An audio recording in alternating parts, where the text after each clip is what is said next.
اگر میری جوان بہنوں تم یہ نہیں چاہتی کہ بڑی ہونے کے بعد تمہاری اولاد بھی تمہیں خون کے آنسو رلائے اور تمہیں تڑپائے، تمہیں چھوڑ کر کے چلی جائے، اگر تم یہ چاہتی ہو کہ تمہاری اولاد تمہارے ساتھ ایسا نہ کرے جیسا کہ آج کے بوڑھوں کے ساتھ ہو رہا ہے، تو میری بہنوں تمہیں آج ایک کام کرنا ہوگا اور بہت سنجیدگی سے پوری گفتگو سننی ہوگی۔ آپ کیا سوچتی ہیں اگر کسی کا بیٹا شرابی ہوا ہے تو کیا صرف اس شرابی کا قصور ہے؟ کسی کا بیٹا زنا اور بدکاری میں ڈوبا ہے تو کیا اس بدکار کا قصور ہے؟ کسی کا بیٹا چور اور ڈکیت ہو گیا ہے تو کیا اس میں جو ہے اس چور اور ڈاکو کا صرف قصور ہے؟ نہیں نہیں، ان کا قصور تو ہے اور ضرور ہے، لیکن اس سے زیادہ قصور ان ظالم ماں باپ کا ہے جنہوں نے اپنی جوانی میں جب ان کے بچے چھوٹے تھے تو اس وقت ان کی تربیت کی طرف دھیان نہیں دیا، اس وقت ان کی تربیت کی کوشش نہیں کی، اس وقت ان کو سنوارنے کی کوشش نہیں کی۔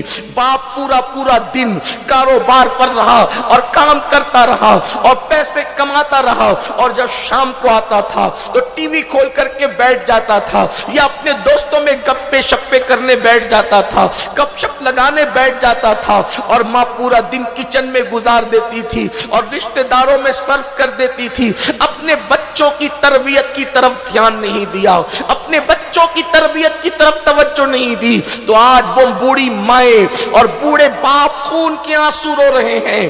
اے خاتون جنت کی کنیزوں، ابھی پالا تمہارے ہاتھ میں ہے، ابھی موقع تمہارے ہاتھ میں ہے کہ تمہارے بچے چھوٹے ہیں، اب تم اس منزل سے بچنا چاہتی ہو تو میرا یہ مشورہ ہے، سنی دعوت اسلامی کے حبلی کے اجتماع کے اندر یہ مشورہ ہے کہ میری بہنوں اگر تم اس نقصان سے بچنا چاہتی ہو تو اپنے بچوں کی صحیح تربیت کرو، اپنے بچوں کی اچھی تربیت کرو۔ اور آج تربیت کس طریقے سے کرنا چاہیے، ایک ماں کون سا رول پلے کر سکتی ہے، ایک ماں اپنے بچے کو کیسے سنوار سکتی ہے، اچھی طرح یاد رکھنا، ماں اگر چاہے تو بچہ ولی اور قطب اور ابدال بھی ہو سکتا ہے، اور ماں اگر چاہے تو اللہ اکبر بچہ چور ڈاکو اور لٹیرا بھی بن سکتا ہے، یہ ماں کے ہاتھ میں ہے۔ کسی شاعرہ نے کہا تھا کہ اللہ اللہ، اور بہت خوب کہا تھا، بلکہ کسی شاعر ہی نے کہا تھا کہ آج بھی ہو سکتا ہے عیسیٰ کا پرتو پیدا،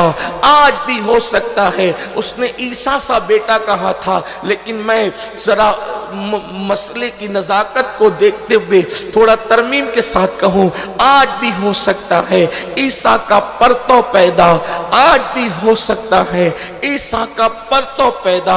ماں کی گود ہی ملتی نہیں مریم کی طرح، اگر آج بھی ماں کی گود مریم کی طرح ہو جائے تو عیسیٰ تو پیدا نہیں ہو سکتا، لیکن کردار عیسیٰ لے کر کے بیٹا ضرور پیدا ہو سکتا ہے۔ اگر آج بھی ماں فاطمۃ الزہرا کی گود کی طرح محفوظ ہو جائے تو بیٹا اللہ اللہ حسین نہیں تو غلام حسین بن کر کے ضرور پیدا ہو سکتا ہے۔ اگر آج بھی ماں کی گود ماہ نور فاطمہ کی طرح ہو جائے تو بیٹا معین الدین غریب نواز کا غلام سچا ماں باپ کا وفادار پیدا ہو سکتا ہے۔ اگر آج بھی ماں کی گود ام الخیر فاطمہ کی طرح ہو جائے تو آج بھی بیٹا غوث اعظم شیخ عبد القادر جیلانی کا غلام پیدا ہو سکتا ہے۔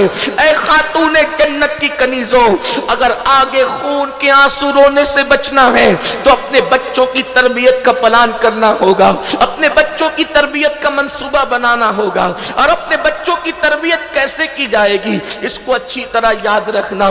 دیکھو ماں ایک زمین کی طرح ہوتی ہے، ماں کا کردار زمین کی طرح ہے۔ اللہ اللہ، آپ نے کبھی نہیں دیکھا ہوگا کہ زمین خراب ہو تو اس خراب زمین میں کبھی اچھی فصل آ جائے۔ یہ بات یاد رکھنا، اگر ماں گانے سنے گی اور ماں گانے گنگنائے گی تو بیٹا کبھی نیک اور متقی نہیں ہو سکتا۔ ماں اگر مردوں سے بے پردہ گفتگو کرے گی، مردوں سے بے پردہ بات چیت کرے گی، فون پر لمبی لمبی گفتگو اجنبی مردوں کے ساتھ کرتی رہے گی تو بیٹا کبھی بھی نیک اور پرہیزگار نہیں ہو سکتا۔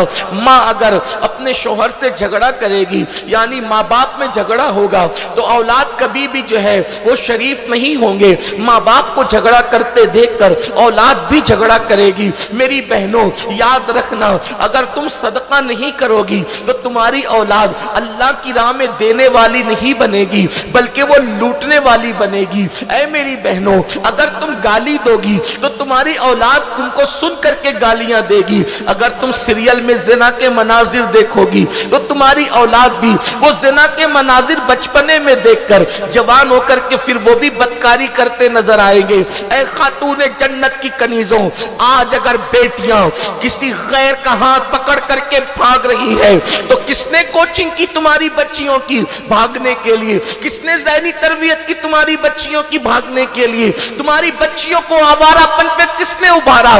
یقیناً تمہارے گھر کوئی آیا تو نہیں, کوئی سمجھانے کے لیے تو نہیں آیا, کوئی بگاڑنے کے لیے نہیں آیا, کوئی بدکاری پہ اکسانے کے لیے نہیں آیا. پھر آخر کون سی چیز تھی؟ تو یہ بات یاد رکھنا, اولاد کو بگاڑنے میں اس وقت تو جو سیریل رول ادا کر رہے ہیں اتنے زہریلے ہیں یہ سیریل, یہ دیکھنے میں تو بظاہر بہت دلچسپ ہے لیکن یہ ہمارے گھروں کو آگ لگا رہے ہیں, ہمارے گھروں کو تباہ کر رہے ہیں, ہمارے گھروں کو برباد کر رہے ہیں. اے خاتون جنت کی کنیزوں, ایک نرم پہلو تمہارے دل و دماغ میں ڈال دیا گیا. یہ سیریل تو گھریلو سیریل ہے, اس میں تو گھریلو کہانی بتائی جاتی ہے. پھر اس کے بعد کچھ لوگ کہتے ہیں یہ تو پاکستانی سیریل ہے, یہ تو فلاں ملک کے سیریل ہے, اس میں تو اسلام بھی بتایا جاتا ہے. سن لو, ہمیں سیریلوں سے اسلام سیکھنے کی ضرورت نہیں, ہمیں سیریلوں سے دین سیکھنے کی ضرورت نہیں. دین سکھائیں گے وہ لوگ جو نچنیے ہیں, دین سکھائیں گے وہ لوگ جو گویے ہیں, دین سکھائیں گے وہ لوگ جو اسکرین پر آ کر کے زنا کرتے ہیں. ہمیں سیریلوں سے دین سیکھنے کی ضرورت نہیں, ہمیں دین سکھانے کے لیے محمد الرسول اللہ کی ذات کافی ہے.